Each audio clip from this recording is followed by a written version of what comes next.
अपने इंटरनल अपना इनपुट कहाँ से ले रहे हो?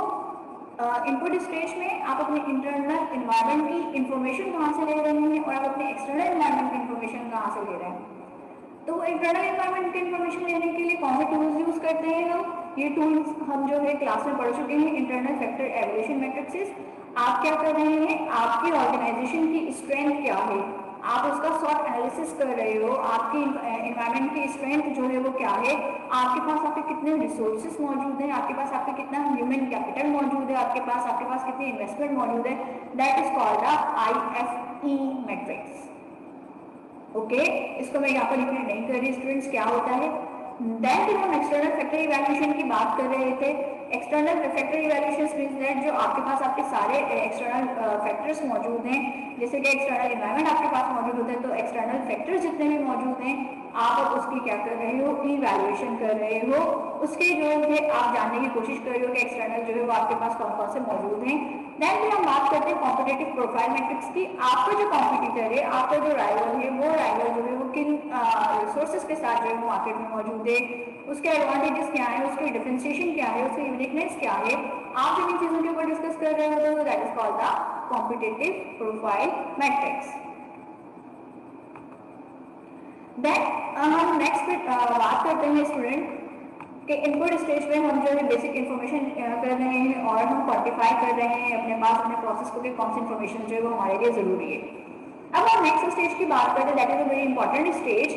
हम यहाँ पर कर रहे हैं फॉर्मुलेशन फ्रेमवर्क में मैचिंग स्टेज। मैचिंग स्टेज का सिंपल मतलब क्या हुआ, आप मैच कर रहे हो अपनी सारी इंफॉर्मेशन को अपनी ऑर्गेनाइजेशन के साथ। कि ऑर्गेनाइजेशन एक्चुअली जो है वो उसकी कैपेसिटी क्या है, उसके रिसोर्सेज क्या है और उस कैपेसिटी और उसके रिसोर्सेज के साथ वो किस तरीके से मूव करेगी। सबसे ज्यादा इस्तेमाल होने वाला जो मैट्रिक है वो आपके पास टोज मैट्रिक्स मौजूद है। टोज मैट्रिक्स जो है आपके पास शॉर्ट को आप क्या कर रहे हो, कन्वर्ट कर रहे हो, उसको बिल्कुल जो है इन्वर्स कर रहे हो, उसको शॉर्ट टोज में जो है वो चेंज कर रहे हो, that is called the TOWS matrix. और सबसे ज्यादा इंपॉर्टेंट मैट्रिक्स जो है वो यही है। इंपॉर्टेंट मैट्रिक्स इसलिए ये है कि इसको जो है इवैल्यूएट करना आसान होता है। मोस्ट प्रोबेबली फर्म्स जो है वो आपके पास टोज मैट्रिक्स के ऊपर काम करती हैं। अगर पाकिस्तान के सिनेरियो में रहते हुए बात करें तो पाकिस्तान के सिनेरियो में आपके पास जितनी भी लीडिंग फर्म्स हैं वो लीडिंग फर्म्स जो है 60% जो है वो टोज मैट्रिक्स को जो है वो काम कर रही होती है, इसके ऊपर काम कर रही होती है। नाउ जब हम टोज मैट्रिक्स की बात कर रहे होते हैं, it means of that T stand for thread, O stand for opportunity, W stand for weaknesses और S stand for strength. Now अब हम इसको क्या करें, स्ट्रेंथ को वीकनेसेस के साथ और स्ट्रेंथ को आपकी अपॉर्चुनिटीज के साथ जो है वो डील करें। और क्योंकि दो इंटरनल फैक्टर्स हैं और दो एक्सटर्नल फैक्टर्स हैं, तो इंटरनल को आप क्या कर रहे हो, एक्सटर्नल फैक्टर्स के साथ देखने की कोशिश कर रहे हो। स्ट्रेंथ एंड अपॉर्चुनिटीज एक आपके पास स्ट्रेटेजी बनेगी, वीकनेसेस एंड अपॉर्चुनिटीज दूसरी स्ट्रेटेजीज की बात कर रहे हैं। देन फिर स्ट्रेंथ एंड थ्रेड्स की बात कर रहे हैं and weaknesses of and threads की बात कर रहे हैं हम यहाँ पर। ओके, तो ये चार स्ट्रेटेजीज जो है वो आप क्या कर रहे हो, अपने पास अपने टोज मैट्रिक्स में जो है वो देखने की कोशिश कर रहे हो और यहाँ से जो है करने की कोशिश कर रहे हो ना। सबसे पहले हम बात करते हैं स्ट्रेंथ एंड अपॉर्चुनिटी मैट्रिक्स की। स्ट्रेंथ एंड अपॉर्चुनिटी मैट्रिक्स मतलब आपके पास जो है विन विन सिचुएशन है, आपके अंदर स्ट्रेंथ भी मौजूद है और आपको मार्केट में अपॉर्चुनिटीज भी मौजूद हैं, that is called the win win condition. Strength का मतलब क्या होगा, जिस चीज की डिमांड की जा रही है, आपका जो कंज्यूमर है, जो आप यूज करने वाला आपका कंज्यूमर है, जो आपका कस्टमर है, जो चीज वो डिमांड कर रहा है एक्चुअली वो आप चीज बना भी सकते हो और आपके अंदर इंटरनली वो कैपेबिलिटीज भी मौजूद हैं जो क्या कर रही है उस चीज को बनाकर भी दे रही है। लेट्स सपोज दैट हम एप्पल की बात करते हैं, एप्पल के पास एप्पल एज ए कंपनी जो है उसके अंदर ये स्ट्रेंथ मौजूद है, वो किसी भी न्यू टेक्नोलॉजी को इंट्रोड्यूस करवा सकता है। ओके, देन आप मार्केट की बात करें तो मार्केट में जो है एप्पल ने अपने लिए अपॉर्चुनिटी भी क्रिएट कर ली। 1972 में जब एप्पल एंटर हुआ था तो उस टाइम जस्ट जिस तरह से कंप्यूटर बेसिस के ऊपर कंप्यूटर पर काम किया जाता था उसने वो हार्डवेयर जो है वो बनाए। देन आते आते उसने अपनी अपॉर्चुनिटीज खुद क्रिएट करना शुरू करी, मार्केट को फाइंड आउट करना शुरू किया। मार्केट को फाइंड आउट करने के बाद जो है उसने अपनी स्ट्रेंथ जो है इंक्रीज करी, टेक्नोलॉजिकल स्ट्रेंथ भी इंक्रीज करी, देन अपॉर्चुनिटी भी उसके पास मौजूद थी और देन जो है वो अब मार्केट लीडर मौजूद है in a cellular form, cellular manufacturing form. It means of that SO की जो स्ट्रेटेजीज है वो किसी भी कंट्री के लिए जो है एक जन्नत है कि उसके पास जो है हर तरीके की स्ट्रेंथ भी मौजूद है और उसके पास जो है मार्केट में अपॉर्चुनिटीज भी मौजूद है। दोनों चीजें क्या कर रही हैं, उसको हेल्प आउट कर रही हैं। तो जब दोनों चीजें उसको हेल्प आउट कर रही है तो यहाँ पर जो है वो चीजों को लेते हुए काम कर रहा है। लेकिन अगर हम बात करें वीकनेसेस की, अपॉर्चुनिटीज तो मौजूद है हमारे पास मार्केट में, लेकिन इंटरनली आप क्या हो, वीक हो। यहाँ पर ये वाली जो सिचुएशन आपके पास कहलाती है किसी भी कंट्री किसी भी ऑर्गेनाइजेशन की इम्प्रूविंग। अब हमें बताते हैं ये क्या, आपके पास वीकनेसेस तो मौजूद हैं और आपको क्या करना है, आप बाहर की जो एक्सटर्नल अपॉर्चुनिटीज हैं आप उससे फायदा नहीं ले सकते। वाई? क्योंकि आपके पास जो है आपके इंटरनल सोर्सेज में कुछ वीकनेसेस मौजूद हैं। इंप्रूविंग इसका मतलब सिंपल क्या हुआ, वीकनेसेस इंटरनली मौजूद हैं, डिमांड जो हो रही है वो डिमांड ऑलरेडी अपॉर्चुनिटी क्रिएट हो रही है, सही। तो आप करेंगे क्या, improving internal weaknesses by taking advantage of the external opportunities, के आप क्या करें अपनी इंटरनल जो वीकनेसेस है उसको सही करने की कोशिश करें, उसको सॉर्ट आउट करने की कोशिश करें, ताकि आप क्या कर सकें, बाहर की मार्केट से उसकी अपॉर्चुनिटी को से फायदा उठा सकें। एग्जाम्पल लेते हैं जरा इसकी। एक ऑटोमोबाइल कंपनी, आपने देखा होगा आजकल हाइब्रिड कार्स जो है, हाइब्रिड ऑटोमोबाइल का जो है वो बहुत ज्यादा मार्केट में 21st सेंचुरी में जो बहुत ज्यादा इंट्रोड्यूस्ड है वो।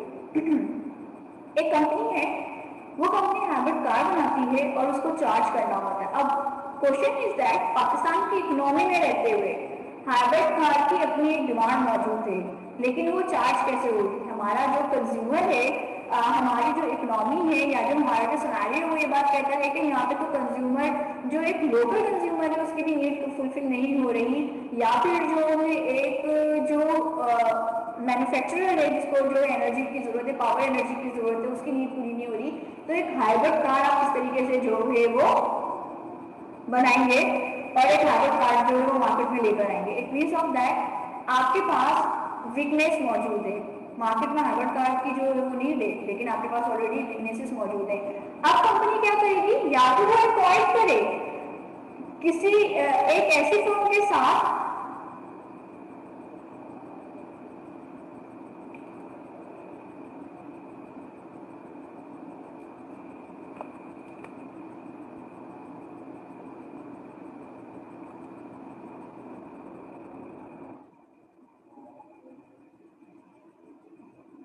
अब आवाज मेरी अब सही आ रही है आप लोगों को?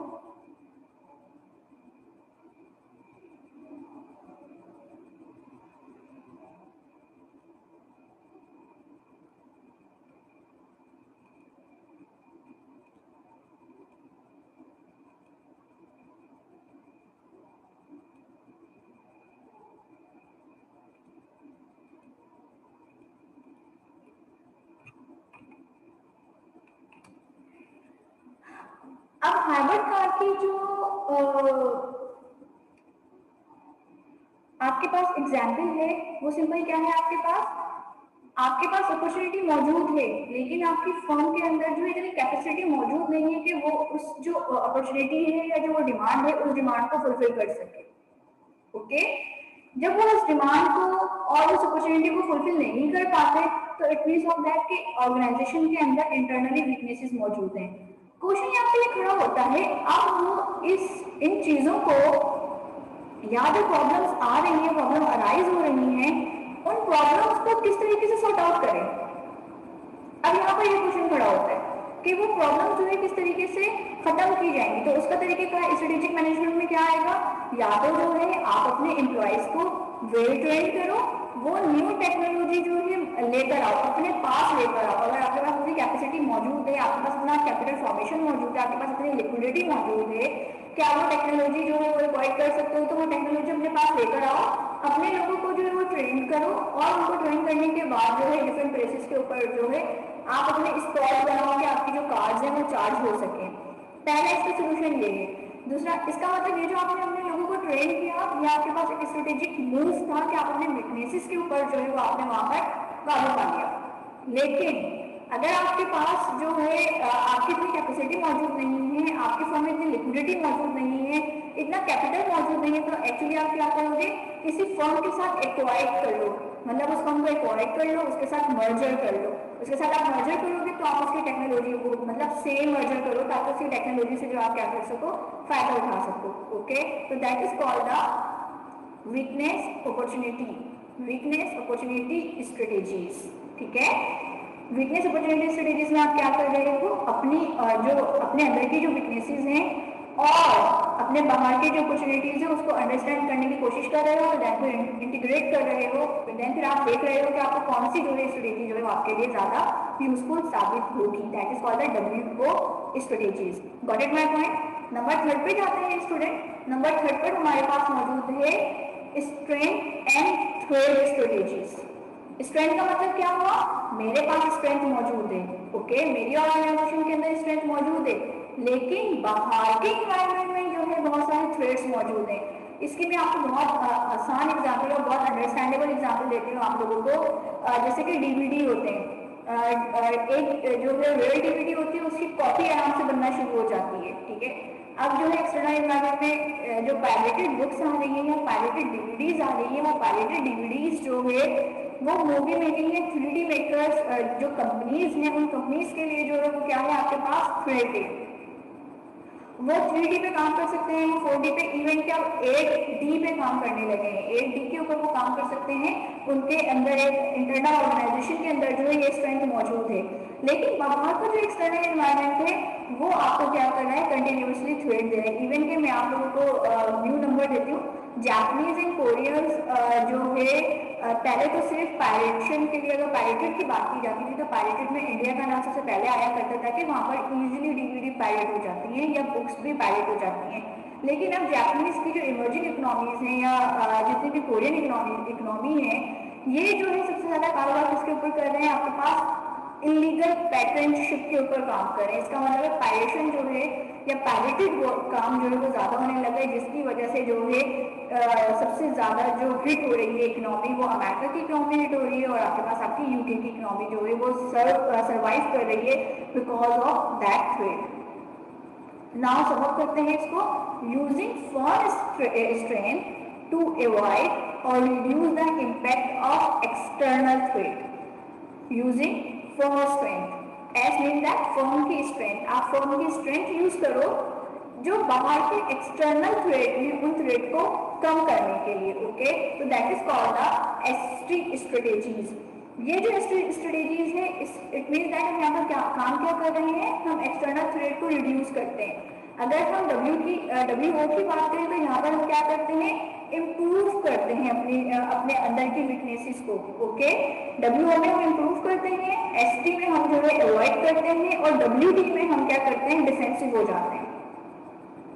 WD में हो क्या रहा है, आपके अंदर ऑर्गेनाइजेशन में तो वीकनेसेस मौजूद है, लेकिन बाहर से भी थ्रेट आ रहा है। इट मीन्स ऑफ दैट अभी जो हम पायरेटेड की बात कर रहे थे, वहां पर एक फर्म के पास लीगल उनका डिपार्टमेंट था वो बहुत ज्यादा स्ट्रॉन्ग था, लेकिन अब सोचें एक फर्म जो है उसका लीगल डिपार्टमेंट भी जो है वो बहुत ज्यादा स्ट्रॉन्ग नहीं है और उसके पास एक्सटर्नल एनवायरनमेंट से भी थ्रेट आ रहा है, तो वो क्या करेगी, वो किस तरीके से मूव करेगी, तो वो डिफेंसिव टेक्निक्स यूज करेगी, और वहां पर रिड्यूस डिफेंसिव टेक्निक्स यूज करने के बाद उसकी कोशिश ये होगी कि या तो वो रिड्यूस कर ले अपने पास अपनी वीकनेसेस को, किसी भी तरीके से खुद को इम्प्रूव कर दे, और फिर अवॉइड करना शुरू कर दे एनवायरमेंटल थ्रेट्स को, कि बच बचा के जो गुजरने की कोशिश करे कि उसको जो है वो ज्यादा लॉसेस ना हो। That is called the TOWS matrix and toes analysis.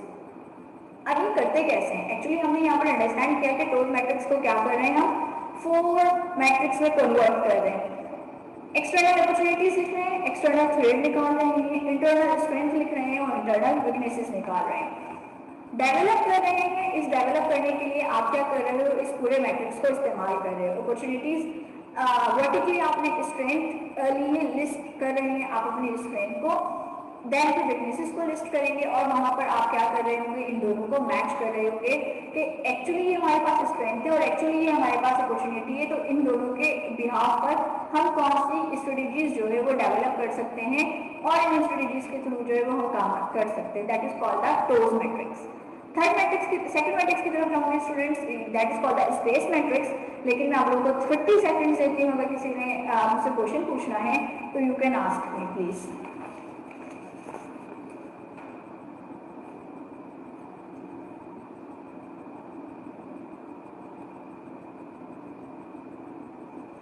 Complete understand हो गया स्टूडेंट्स आप लोगों को, या फिर कोई क्वेश्चन जो आप लोगों के माइंड में अराइज हो रहा है?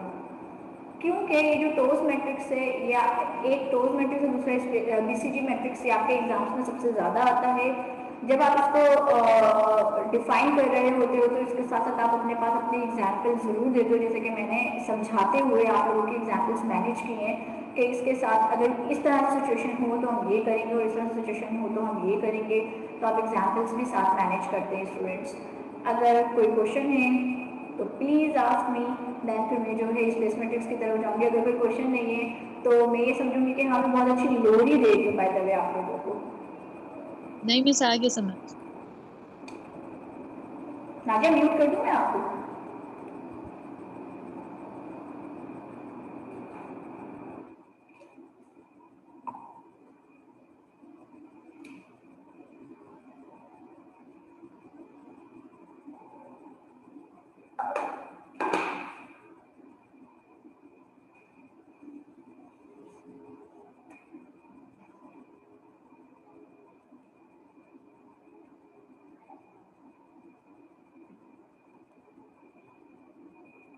मतलब सब समझ में आ गया, वेल एंड गुड।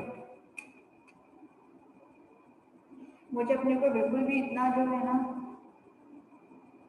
अच्छा मेरी आवाज़ अगर बीच बीच में कट रही है स्टूडेंट्स तो मैं जो है रुक रुक के बोलना शुरू करती हूँ ताकि जो है चीज़ें अंडरस्टैंडिंग पर आ जाए। नाउ स्पेस मैट्रिक्स की बात करते हैं स्टूडेंट। स्पेस मैट्रिक्स को हम क्विकली जो है थोड़ा सा ओवरव्यू लेकर जो है आगे मूव करेंगे स्पेस मैट्रिक्स को। Strategic position and action evaluation matrix. Strategic position, ठीक है, यहाँ पर जो है सिर्फ दो वर्ड्स आप इसको याद रखेंगे स्पेस मैट्रिक्स को, पोजीशन एंड एक्शन से। बाकी वर्ड्स जो है वो आप लोग खुद ही जो है आप लोगों के माइंड में आ जाएंगे।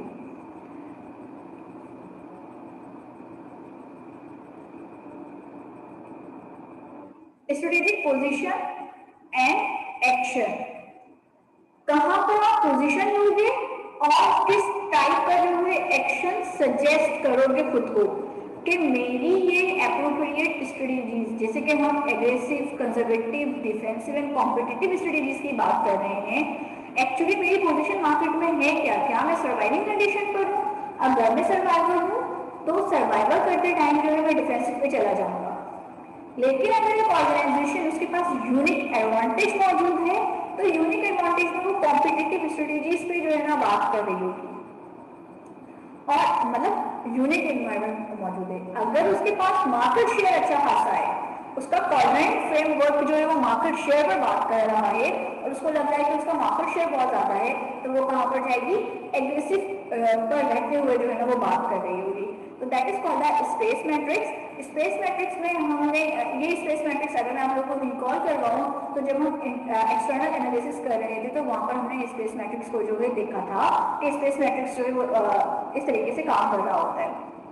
नाउ इसमें 2 इंटरनल डायमेंशंस मौजूद हैं और 2 आपके पास एक्सटर्नल डायमेंशंस मौजूद हैं। एक बात याद रखिए, जब स्ट्रेटेजिक प्लानिंग एंड चॉइसेस कर रहे होते हैं तो वहाँ पर हम एक इन्वायरमेंट को का फैक्टर जो है वो सबसे ज़्यादा डिस्कस कर रहे होते हैं कि इन्वायरमेंट जो है वो किस तरीके से हमारी स्ट्रेटेजीज के ऊपर जो है वो इफेक्ट करेगा, और जैसे कि पोल्यूशन किस तरह इफेक्ट करेगा, किस तरीके से स्ट्रॉन्ग तो नहीं आ जाएगा, जैसे कि अभी कोविड की पैंडेमिक आया हुआ है, ये पैंडेमिक आपकी ऑर्गेनाइजेशन को किस तरह थ्रेट दे रहा है या ये किसी भी ऑर्गेनाइजेशन के लिए किस तरह स्ट्रेंथ लेकर आ रहा है।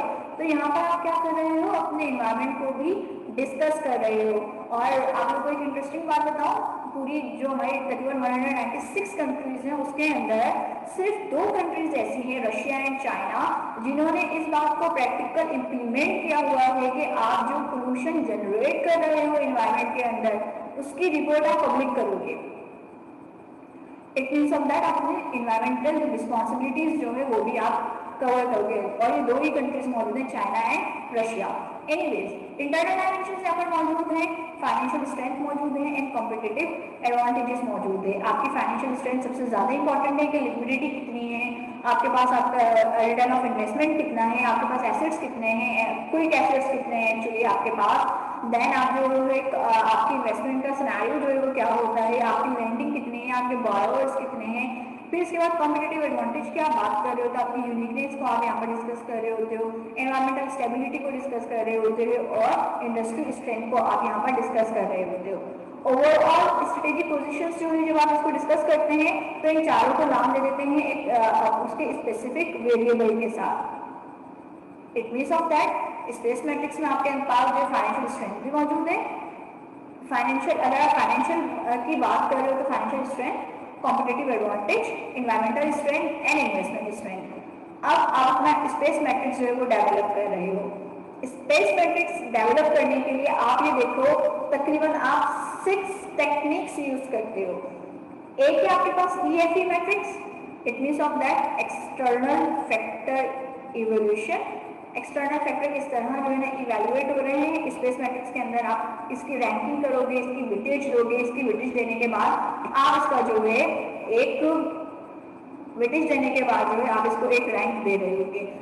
Same as that internal factor evaluation करोगे, इंटरनल फैक्टर में अपने रिसोर्सेज को जो है आप वेटेज दे रहे होगे, रेट आउट कर रहे होगे और देन फिर जो आप इसको न्यूमेरिक फिगर में कन्वर्ट कर दोगे। Financial strength, competitive advantage, environmental stability and industry strength, इन तमाम चीजों की जो आप बात कर रहे हो।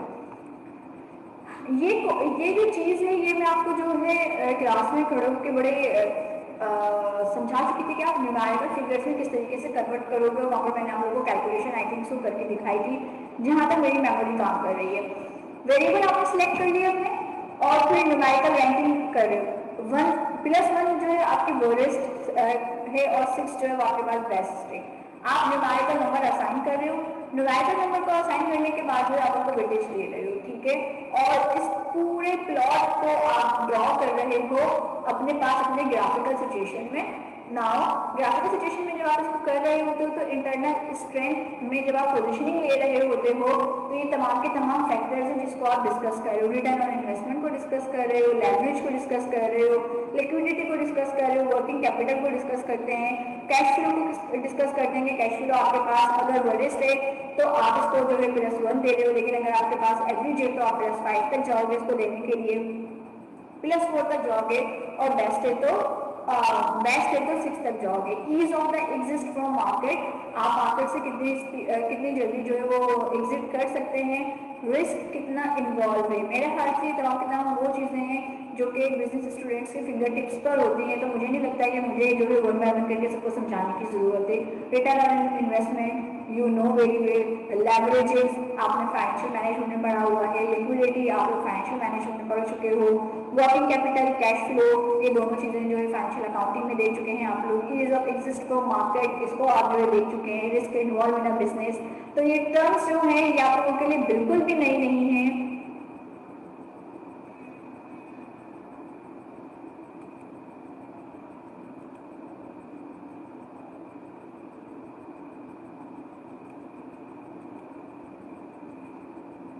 ये आपके लिए बिल्कुल भी जो है वो नई नहीं है और यहाँ पर जो है आपके पास अंडरस्टैंडिंग क्रिएट है। फिर एनवायरमेंटल स्टेबिलिटी की तरफ आते हैं तो टेक्नोलॉजिकल चेंजेस आप देख रहे हो आपके इन्वायरमेंट में, रेट ऑफ इन्फ्लेशन क्या है, डिमांड वेरिएबिलिटी क्या है, लोग कितनी जल्दी जो है लोग अपने डिमांड स्विच कर जाते हैं। आप यहाँ पर मतलब एक प्रोडक्ट से दूसरी प्रोडक्ट की तरफ स्विच करने की जो इनकी आदत है वो कितनी है, प्राइस रेंज, आपके जो कॉम्पिटिंग प्रोडक्ट्स की प्राइस रेंज है, बैरियर्स टू एंट्री, आप क्या मार्केट में आसानी से एंटर हो सकते हो, मोनोपोलिस्टिक कंपटीशन ज़्यादा है या परफेक्ट कंपटीशन के ऊपर बात करें, कॉम्पिटिटिव प्रेशर कितना है और प्राइस इलास्टिसिटी ऑफ डिमांड्स जो है वो कितनी यहाँ पर जो है मौजूद है। इन तमाम चीज़ों के ऊपर जो है आप क्या कर रहे हो, इन सबको डिस्कस करते टाइम अपनी इंटरनल स्ट्रेटेजिक पोजीशन ले रहे हो और अपनी एक्सटर्नल स्ट्रेटेजिक पोजीशंस ले रहे हो। Internal and external strategic positions लेते हुए कॉम्पिटिटिव एडवांटेज में आप अपने market share, product quality, product life cycle, customer loyalty, competition capacity utilization, technology and control over supply and distribution, ये तमाम पॉइंट्स जो हैं आप इनको चेक करते हैं। इंडस्ट्री स्ट्रेंथ में जो है आपका अपना पोटेंशियल क्या है, आप वहाँ पर स्टैंड करते हैं मार्केट के अंदर, आप प्रॉफिट कितना लेते हैं, मार्केट से कितना प्रॉफिट जो है वो जनरेट करते हैं ओवरऑल इंडस्ट्री में। लेट्स सपोज दैट कि टेक्सटाइल मिल्स जो है कंप्लीट इंडस्ट्री मौजूद है और नो टेक्सटाइल मिल जो है वो उसका एक यूनिट मौजूद है, तो वो नो टेक्सटाइल मिल कितना मार्केट से जो है अपना प्रॉफिट लेता है इस पूरी इंडस्ट्री में। टेक्नोलॉजिकल नो हाउ की बात करते हैं, रिसोर्स यूटिलाइजेशन की बात करते हैं, कैपिटल इंटेंसिफाई की बात करते हैं, ease of entry into the market and productivity capacity utilization. यहाँ पर ये तमाम की तमाम चीजें जो आप क्या कर रहे होते हो, अंडरस्टैंड कर रहे होते हो और इसको अंडरस्टैंड करते टाइम यहाँ पर इस तरह आप क्या कर रहे हो, रैंक कर रहे हो। ओके, जैसे कि आपको इस स्लाइड में नजर आ रहा है कि आपने खुद को जो है वो क्या कर दिया, रैंक कर दिया कि एफसी पे आपने उसको रैंक किया, देन फिर आपने जो ईसी पे रैंक किया और ये तमाम की तमाम चीजें जो हैं आप रैंक करते टाइम आप सोच रहे हो कि आप कंजर्वेटिव स्ट्रेटेजी कहाँ पे लेके जा रहे हो, आप एग्रेसिव स्ट्रेटेजी कहाँ पे लेके जा रहे हो, आप डिफेंसिव स्ट्रेटेजी किस तरीके से काम कर रहे हो, कॉम्पिटेटिव स्ट्रेटेजीज जो है वो किस तरह इस्तेमाल हो रही हैं। स्टूडेंट्स मेरी मीटिंग का टाइम जो है वो आउट होने वाला है, मेरी पॉसिबल है मैं इसी लिंक के साथ दोबारा एंटर हूँ या फिर जो है मैं नया लिंक जनरेट करूँ, तो ये दोनों चीजें जो है वो मैं आपको ग्रुप में शेयर कर दूंगी। फिलहाल यहाँ पर स्पेस मैट्रिक की सिर्फ ये पूरा लोकेट करें, इसको लुक इनटू करें और देन भी कोई क्वेश्चन है तो पूछें।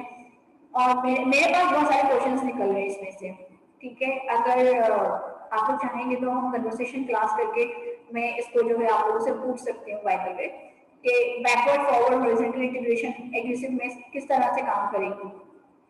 और अगर मैं कॉम्पिटिटिव की बात करूँ तो मार्केट पेनिट्रेशन में क्यों कर रही हूँ, कॉम्पिटिटिव में बहुत अच्छे तरीके से आप लोगों को समझा चुकी हूँ। डिफेंसिव में मैं डाइवर्सिफिकेशन की तरफ क्यों जा रही हूँ, मैं रिट्रेंचमेंट की तरफ क्यों जा रही हूँ, कंजर्वेटिव में जो है मार्केट पेनिट्रेशन की तरफ क्यों काम कर रही हूँ।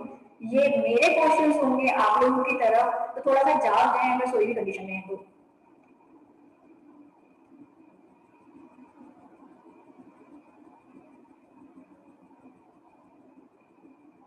ओके, मैं दोबारा आके दिखाती हूँ ना